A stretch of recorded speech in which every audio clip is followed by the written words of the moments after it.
ஏங்க உங்ககிட்ட ஒண்ணு கேக்குறேன், உண்மையை மட்டும் தான் சொல்லணும். கேளு. நம்ம 2 பேரும் ஒரு ஃபங்க்ஷன் போறோம். அங்க 4 அழகான பொண்ணுங்க இருக்காங்க. ஒரு பொண்ணு புடவை கட்டி பூ வச்சு செம்ம ட்ரெடிஷனலா இருக்காங்க. ஒரு பொண்ணு சுடிதார் போட்டு செமி ட்ரெடிஷனலா இருக்காங்க.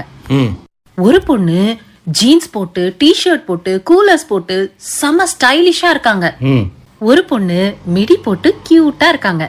இந்த 4 பொண்ணுங்கள்ல நீங்க எந்த பொண்ண ஃபர்ஸ்ட் பாப்பீங்க? நான் ஒன்னதான் பாப்பேன்.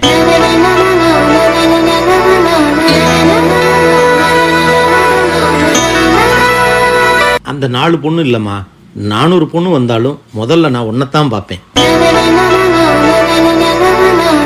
நீ இருக்கியான்னு பாத்துட்டு இல்லைன்னா மத்த பொண்ண பாப்பேன்.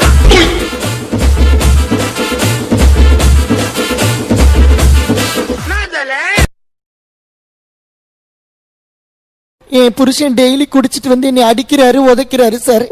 குடும்பத்தில் 4 இருக்குத்தானே செய்யும். இல்ல சார், அவருக்கு குடும்பமே 4 இருக்கு சார். ஐயோ, என்ன எதுவும் சின்ன வீடு வச்சிருக்காரா? ஐயோ, ஒரு பெரிய காலனியே வச்சிருக்காரு சார். இறைச்சிகளை எது சிறப்பான விஷயம் எடுத்தா முதல் விஷயமா மீனை சொல்லலாம். மீன்கள்ல இன்றைக்கும் நம்ம உடலுக்கு தேவையான உடனடியாக கிடைக்கக்கூடிய சத்துக்கள், இந்த DHA மாதிரியான விஷயம், அப்புறம் ஒமேகா 6 ஒமேகா 3 மாதிரி இந்த நாள்பட்ட நோய்களை தடுப்பதற்கு. சிகரெட் இல்லாம நம்மளால வாழ முடியும், அதை தயாரிக்கிற கம்பெனிக்காரன் கோடீஸ்வரனாக இருக்கிறான். மது இல்லாமல் நம்மளால் வாழ முடியும், அதை தயாரிக்கிறவன் கோடீஸ்வரனாக இருக்கிறான். ஆனால் சாப்பாடு இல்லாமல் நம்மால் வாழ முடியாது, அதை தயாரிக்கிறவன் பிச்சைக்காரனாக இருக்கிறான்.